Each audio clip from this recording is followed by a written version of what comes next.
자, 이번에는 20강 4번 문제, 20강 4번 문제 한번 보도록 하겠습니다.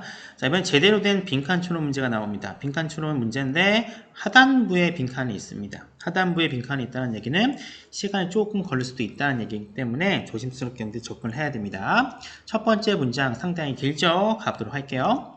자, 적절한 방식입니다. 어떤 적절한 방식인가 봤더니 묘사하는, 설명하는 적절한 방식이에요. 무엇을 설명하느냐? 어떻게 지질학자가 바위와 풍경을 인식하는지 요거죠. 지질학자 어떻게 바위를 인식하고 풍경을 인식하는지 묘사하는 적절한 방식. 이슬한 본동사가 나오기 때문에 앞에 있는 이만큼이 주어부에 해당되는 게 되겠죠.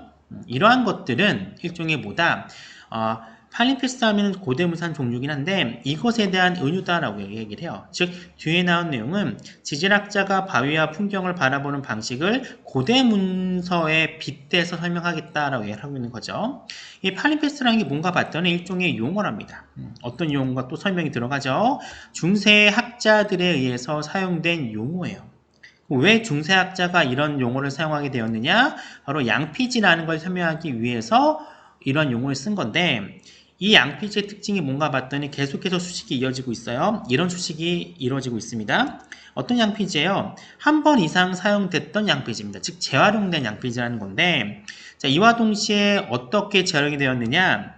옛날 잉크가 scraped off예요. scrape off입니다. 긁어내진 겁니다. 뭐 하기 위해서? 새로운 어떤 문서로 하여금 새겨지게 하기 위해서 옛날 잉크를 긁어내면서 한 번 이상 사용됐었던 양피지를 설명하기 위해 중세의 학자들에 의해 사용된 용어인 이 팔림피스트라고 하는 이런 은유 대상을 가지고 지질학자가 바위와 풍경을 설명하는, 인식하는 방식을 묘사하겠다라고 이야기를 하고 있는 거야. 굉장히 복잡합니다. 복잡하긴 하지만 첫 번째 문장이 얘기하는 건 간단해요. 지질학자의 연구 방식을 옛날 거에다가 재사용하게 되는 거죠. 즉 옛날 잉크를 긁어내고 새로운 정보를 새겨 넣었었던 옛날 문서에 빗대서 설명을 하겠다라고 이야기를 하고 있습니다. 첫 번째 문장 굉장히 복잡합니다. 수식어도 굉장히 많고요. 더군다나 플러스에서 여러분들이 많이 알고 있는 with 동시 상황까지 나오고 있습니다. with라는 어떤 전치사 뒤에 명사, 대명사 나오고 뒤에요. ing, 형용사 등이 나올 경우에는 우리가 소위 얘기하는 with 분사구문 혹은 with 동사항이 되는데 해석은 간단합니다. 이 with를 and로 보시면 되고요. 그 뒤에 바로 나오는 명사와 대명사를 주어부로 보시면 되고 뒤에 나오는 형용사, ing 이들을 서술로 보시면 되는데 그 앞에 is라던가 a라고 하는 게 빠져있다고 보시면 돼요. 그래서 ing는 능동, 이들은 수동으로 보시면 됩니다. 이와 같은 경우에는 old ink scraped이기 때문에 was scraped라고 보시면 돼요. 그래서 옛날 잉크가 벗겨집니다. 그리고 그때 옛날 잉크가 벗겨집니다. 왜 벗겨져요? 새로운 어떤 문서를 새겨넣기 위해서 벗겨지는 거예요. 이렇게 해석해 주시면 간단할 것 같습니다. 자, 언제나 이런 삭제라고 하는 것은 불완전합니다. 불완전하겠죠. 옛날 잉크 긁어내서 없애는 거니까 당연히 이전의 텍스트의 흔적은요 남아있게 됩니다. 당연한 거죠. 지우기로 완벽하게 지운 게 아니기 때문에 그 전에 쓰여졌던 글씨가 남아있다는 거예요. 자, 이러한 잔존물들은요 읽혀질 수 있습니다. 현재로 바뀝니다.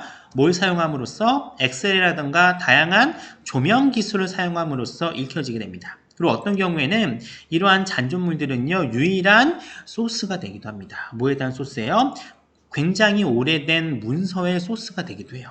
예를 들어 아르키메데스의 중요한 어떤 작품 혹은 저작물의 일부를 포함한 굉장히 오래된 문서의 유일한 소스가 되기도 한데 즉 긁어내잖아요. 원래 문서가 있었는데 또 기술을 보니까 엑셀을 살펴보니까 그 아래 쓴 글이 보인 거야. 근데 이거를 연도이라던가 내용을 살펴봤더니 원래 있었던 글보다 앞에 제대로 써졌던 것보다 훨씬 더 그 전의 기록이고 굉장히 유명한 사람이라던가 우리가 뭔가 고대사를 연구하는 데서 굉장히 필요했었던 자료로 쓰이고 있다라고 얘기를 하고 있습니다. 자, 이와 같은 방식으로 이제는 끝난 거예요. 이때까지는 양피지 기록물에 대한 설명을 하다가 다시 원래 했었던 것, 즉 지질학에 대한 설명을 바뀌게 되겠죠. 자, 이와 동시에 지구의 모든 곳에서 초기 시대의 흔적이라고 하는 것들은 persist, 지속되고 있습니다. 어디에서? 풍경의 윤곽과 그 아래에 있는 암석에서 지속되고 있어요. 즉 풍경의 윤곽이라고 하는 것은 지 표면에 있는 거기 때문에 양피지의 맨 위에 있는 글씨가 되겠죠. 그리고 그 아래에 있는 바위라고 하는 것들은 지표면 아래 숨겨져 있는 거기 때문에 그 잉크, 그 옛날에 맨 처음에 보였던 글씨보다 아래쪽에 흔적으로 남아있는 그런 거라고 보시면 됩니다. 자, 심지어 새로운 챕터가 쓰여지고도 있다는 거예요. 지금요. 지금 이 순간에도 새로운 역사가 이루어지고 있다라고 얘기를 하고 있습니다. 특히 지질학이라고 하는 지식 분야는요, 뭐와 비슷하느냐? 광학도구와 비슷합니다. 이 빈칸을 위한 광학도구와 비슷한데, 특히 지리학적으로 생각한다라고 하는 것들은 마음의 눈에 잡아두는 겁니다. 즉, 마음의 눈에 무엇을 잡아놓느냐? 목적어에 해당되는 게 와수 쭉 나오고 있어요. 이 왓이라고 하는 게 나는유 보로서로 연결되기 때문에 두 가지 형태가 나옵니다. 첫 번째는 지표면에서 눈에 보이는 형태고요. 두 번째는 지표면 아래에서 존재하고 있는 것들을 마음의 눈에 담아놓는 겁니다. 근데 이걸 더 다시 한번 설명을 해주죠. 이러한 것들, 즉 지표면에서 보이고 지표면 안에서 존재하고 있는 것들이 what has been이에요. 즉 이제까지 이런 작업을 겪어왔었고 will be 앞으로도 그렇게 하게 될 이러한 모든 과정을 마음의 눈에 담는 게 바로 보다 지질학적으로 생각하는 거다라고 이야기를 하고 있습니다. 자, 그렇다면 일단 문제로 봤을 때 이 광학도구가 무엇을 위한 거냐를 판단하셔야 되는데, 자, 앞에 비유는 뭐로 나오고 있습니까? 이 지질학을 양피지의 어떤 문서의 내용으로 빗대고 있잖아요. 양피지에 현재 쓰여져 있는 글도 굉장히 중요하지만 그 이전에 쓰였었던 흔적으로 남아있는 것들을 통해 가지고 그 이전의 기록물을 알 수 있다. 즉 하나의 어떤 자료긴 하지만 현재와 과거의 모든 내용들을 알 수 있다라고 하는 거예요. 이런 것들을 이제 찾아보기 위한 광학도구라는 내용이 되겠죠. 자, 1번입니다. 자, 표면에 있는 모든 마지막 세부사항을 묘사하기 위한 광학도구입니까? 모든 상황을 묘사한다는 내용은 없었기 때문에 아니 되겠고요. 두 번째, 지구라는 문서를 모든 차원에서 바라보기 위한 광학도구. 그렇죠. 즉 현재 존재하고 있는 지표면 위를 바라보고요. 그리고 지표면 아래에서 과거에 그 엄청나게 오래전에 있었던 내용들을 알아보는 거죠. 당연히 2번은 가능해요. 3번, 새 메시지를 전달하기 위해 오래전의 흔적 지우기. 흔적 지우기 말도 안 되죠. 자, 네 번째, 지구에 있는 중요하지 않은 특징들을 걸러내는 겁니까? 아니겠죠? 자, 5번, 대륙이동의 증거를 입증하기 위한 과학도구입니까? 대륙이동은 언급된 적도 없어요. 따라서 지구라는 문서를 모든 차원에서 바라보기 위한 광학도구와 비슷하다라고 봐주시면 될 것 같습니다. 정답은 2번이 되겠고요.